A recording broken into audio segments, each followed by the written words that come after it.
Yeah, he wants to be an influencer. That's I think his new job. It's a new job. You see his new haircut? That's an influencer haircut. That's he looks like a root vegetable. That looks like a ninja haircut, dude. That's like the kind of haircut that's like I made too much money and nobody will tell me what they think anymore. I made too much money and I have 7 kids or 5 kids or however many kids he has. He's got a lot of kids. He's got like how much again? Like he's like 300 billion right now, isn't he?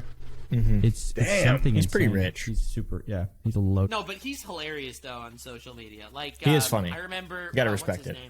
Jeff Bezos, right? He tweeted something along the lines of how successful he became or whatever, and Elon Musk replies with like a silver medal emoji. I didn't know that. That's pretty badass. That is very savage. You know, Jeffy is pissed, dude. He's so upset. Jeff used to be trailing with Elon, and Elon just like jumped. He's like 200 billion, 300 in this court, bitch. What are you on about? Just recently, didn't God, I forget all these people. Bernie Sanders? Bernie Sanders. Bernie Sanders. He tweeted something along the lines of taxing Elon Musk or something, and Elon Musk responded with, "How are you still alive, bro? You're still alive." Like that's one of the greatest lines of all time. No, dude, the senator was better. You guys saw that, right? Where the senator said something about like this is the problem with billionaires, etc. We got to tax them. And then Elon Musk responds, "Why does it look like you just cummed?" Oh yeah, like the profile pics. Yeah. And the guy's face was like, "Oh no, bro! I've never seen a man get so destroyed, dude." That's the best part. Like he can say the most fucked up shit on Twitter. Well, you gonna cancel a man that has $300 billion. I honestly saw it and like audibly gasped. I was like, like I just couldn't believe you could talk to first of all a senator that way. And then you're a billionaire and you're going to talk like that on Twitter? Dude, that guy's wilding out. I'm waiting for him to retire and Sunny V2 could make a video about how Elon Musk's career died. Elon Musk is irrelevant. He's only the richest man in the world. I've seen some good Sunny V2 videos, man. I've seen Same. I think ones. I've seen... I've only seen like... I haven't seen a lot of his videos. I just saw this ninja one because it popped up. They're pretty good. But what sucks though, kind of though too, you kind of have to have negative intent or have like some kind of portrait. No one wants to see a video of you praising someone, right? Yeah. Or even really acknowledging. They only care about negative stuff. The format's difficult. The form that like the rise fall format, you just kind of got to fit everything into that. Oh, he was doing great, and then he sucks. Yeah. Well, it's like every time I watch those internet J videos or whatever, and he's like the rise and fall of like. It could be like rise and fall of PewDiePie. I'm like, what do you mean the rise and fall? PewDiePie is still dominating. Yeah, dude. Still get 3 million views per video and 100 million subs. Yeah, and he's not trying either. Like if you look at PewDiePie's videos, he's just like, okay, I'm 720p retired. I'm just... webcam. Dude's a goat. I mean, that's like I don't even give a fuck about making video. I just like the best part about the comments on my videos, like you didn't even fix up your hair. I'm like, I don't fucking have to. Like, I'm just, bro, Muda, I just got out of bed, I want to be like you so bad, dude. I know, same. Your level of not giving a fuck. Yeah, dude, it's amazing. It's like I'm so impressed every time. It's good. You guys don't know this about Muda. He's like a serious. Well, no, you guys probably do, but the audience. I don't know if the audience knows. Like you're like a serious investor. This guy's like seriously like super smart. Stuff like that. That's what I was surprised, like, first talking to him. I love how you prefaced with, you guys probably don't know this. Muda's actually not an idiot. No. I mean, like, you talked about finances and stuff. Like, this dude's, like, 10 levels ahead. And, like, but then he shows up on his, like streams. He's just, like, he's got the cap on, whatever, just, like, a bro gaming. So it's, like, it's kind of crazy. You've set yourself up beautifully with YouTube. Yeah, it's impressive. I don't know. It's like with YouTube. It's like that's why I picked these guys as my like co-hosts. Like I know Nux is like really high produced, but like, well, high produced by my standards. But like like you're a VTuber, and like to me that shit like blows me away. I'm like, damn, dude, he's like putting together like game shows, inviting me to like Rule 34 content. Like that impresses me. I'm like, shit. Oh, I'm doing another one today. Wait, you got his guess? Oh, you're invited if you want to join. I don't have the full roster. Oh my god, I'm gonna see what the schedule is, but. Yeah, like, when I see it, I'm like, he's a fucking cool guy, Oompy. I'm like, oh, he's just like me. It's like more, he's a more Texan version of what I would be, but yeah, that's pretty much what it comes down to. Like, I don't know, I feel like... let's not forget that the first time all three of us were in a video together, we were watching hentai. We really were. Like, we were watching just... That was a vibe. But that's the thing, like, I feel like if you put that much effort into YouTube, like... I know Coffee puts like a lot of effort, like his video quality is out there, but he's also like, there's a personality that I like, and that's the thing with YouTube. It's like, if you got a personality, it's like, that's what people are gonna latch onto. Like, nobody's gonna watch your video because it like, it like looks really nice, and it's what. Dude, you can go to like a million other channels and do it, but it's like, if your personality is not there, what the fuck? Yeah, absolutely. Personality is king when it comes to this stuff. When I get to laugh at NFTs and like the NFT bros cry, I'm like, good. You should feel bad for buying a shitty like crypto wolf, dude. I don't care. It's so weird. Yeah. Do you guys? I mean, here's the thing. I think NFT technology will still be around. I think it will become something valuable. I think it just has to be tied to something more. How do you say, like tangible too, like outside. I think the coolest projects I've seen right now that I think are going to last beyond just like great artists maybe making their work on NFTs, it's going to be like, you know, like having it tied to an event, having it tied to an access pass, having it tied to some kind of club or something that you can get into.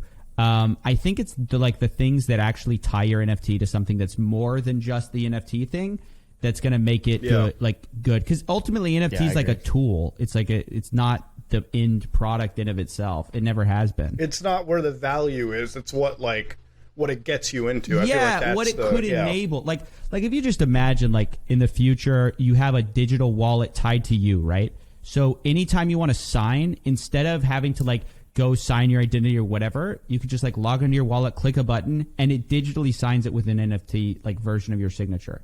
So it's like, okay, that clearly authenticates that was a real transaction or something like that. So you can see contract tracks getting replaced. You could see all sorts of futures where this technology gets used, and that's just like the most basic way. But it's like, dude, this whole like, it's just such a cash grab. It's just a bunch of Gary Vee bros being like, how do I underpay an artist on Fiverr to go ahead and like make me a millionaire? Yeah. XOXO. Yep. Kisses and hugs. But like, think about it. Like, what if we did like an NFT for this podcast? I'm not saying that we will. Don't fucking kill us for it. But it's just like, hypothetically, if we had like 10 NFTs that we minted, right? And it's like, those 10 would allow you to join this Riverside and like hear this live.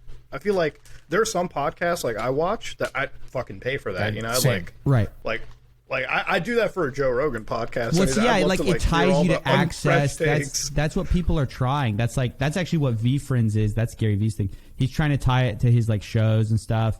And then isn't this just like a cooler version of Patreon? Like, you know, if you become my patron, you could join my Patreon Discord server or whatever. It's a lot like that. But Patreon can't kick you off. Like Patreon right now, they have all their terms and guidelines. They watch you. They can kick you off. Right, they can kick you off. Yeah. Well, it's like people who make adult content, right?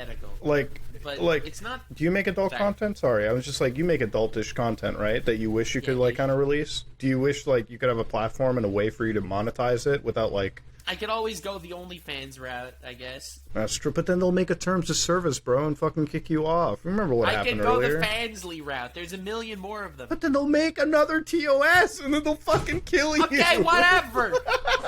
Nuxtaku.com. Dude, you should get Nuxcoin. Nux NFT, dude. Mint. So I have had people obviously reach out to me to make Nuxcoin for me, but I did not accept. I'm sure you've gotten Muda Coin as well. I have. What's the highest offer you've all have ever gotten? Because I know everyone's gotten an NFT minting deal here. Everyone gets it. Embryos get it. What's your highest deal that you guys have ever gotten? Like, I don't think I ever got a price. I think they always say, well, like, name a price. And that's what I was going to say, too. They always say, what's your rate? That's what they always say, I've never gotten an actual price. What'd you get, Muda? Come on, I know you got something. If you're going to ask that question. I probably saw somewhere on the lines of, like, I'll be real, like 40, 50 grand. Ew. Like 40, 50 grand is what I got. That's like a couple of Raid Shadow Legends. That's a few Raid Shadow Legends ones right there. But when I saw the price tag and I was like 40, 50 grand, and then like I feel like for most like the influencers, like, and this is gonna sound like a fucking flex, I guess, but like for influencers, right, like 40, 50 grand, that's like a fucking.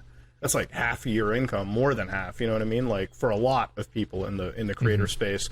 So it's like I can probably see why people jump on and just promote the fuck out of shitcoins for 50 grand. Hey, but they're only offering you 50 grand because you're because your advertisement is valued at that rate for them. I mean, Aiden Ross is not this. You know, he's not making just 40 grand a year. No, but like think about it like this too, right? Like if they gave 50 grand to. there's a lot of people in my position that get the same views and subscribers on my channel that probably don't have the same financials, you know? It's like, because they're not investing, they're probably just like, whatever money comes to them, they don't save it. They're just like, I can buy a fucking Lamborghini, let's fucking do that. Mansion, let's buy that. Go. Yeah, right? Like, you get a lot of people in this sphere in like YouTube that are like, they're dog shit with money. You know, like you talk about it, it's like, I just made $100,000 this month. I just burned $100,000 on fucking what? Like, what did you... Well, I mean, I was forced to not burn any money because YouTube didn't pay me for like 4 years. There's a silver lining. God came in and intervened and said, all right, I'm going to teach you finance, like, advice notes. Yeah. That's what happened. I'm going to put you on a hard mode first. Then you get easy mode. God.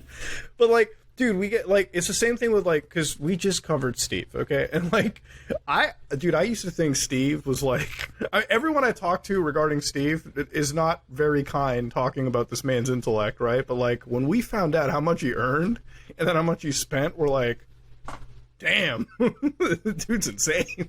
Bro, it's so dumb. I think it's a disease of the influencer mind where you think that, like, okay, you blow up, you start making a little bit of money, and there's an expectation that it's just going to last forever. The gravy train's never going to stop. And the reality is this. You think you're really original. You think you're never going to fall off. Everyone falls off. We're more like NBA players than we are like real like career people. I mean, it's like people fall off. They lose relevance. People get disinterested. The best can pivot. But the reality is most people don't. And most people end up, you know, having to make do with whatever they made in the short time that they were popular, whatever.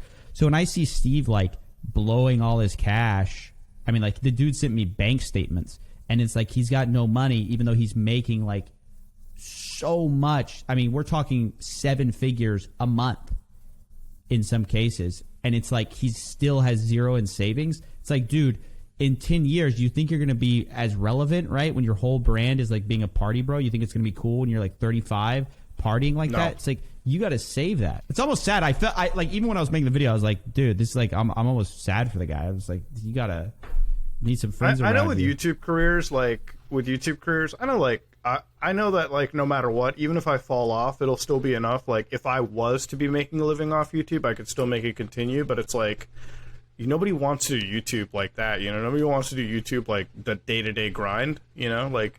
For me, I always do want it to be the hobby, so that's why like I have to find a million other ways to like park my cash and like have it, you know, snowball for me.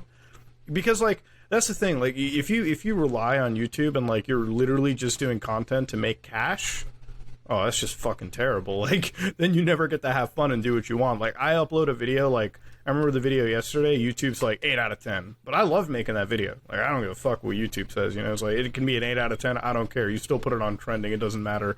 But then like the day before, it's like the video I made is like 500,000 views. So I'm like, oh, that makes up for it. Whatever, dude. It's like you got to stop looking at YouTube and like that day-to-day grind and just kind of go and have fun with the content you make. And it is what, because some videos will do it, some videos won't. They'll pop and they won't pop off. I completely agree with you, even on a content level. Like, if you're just doing the day-to-day grind, like thinking about the next big thing every single time, then your content is going to suffer from you not having fun with the video, too.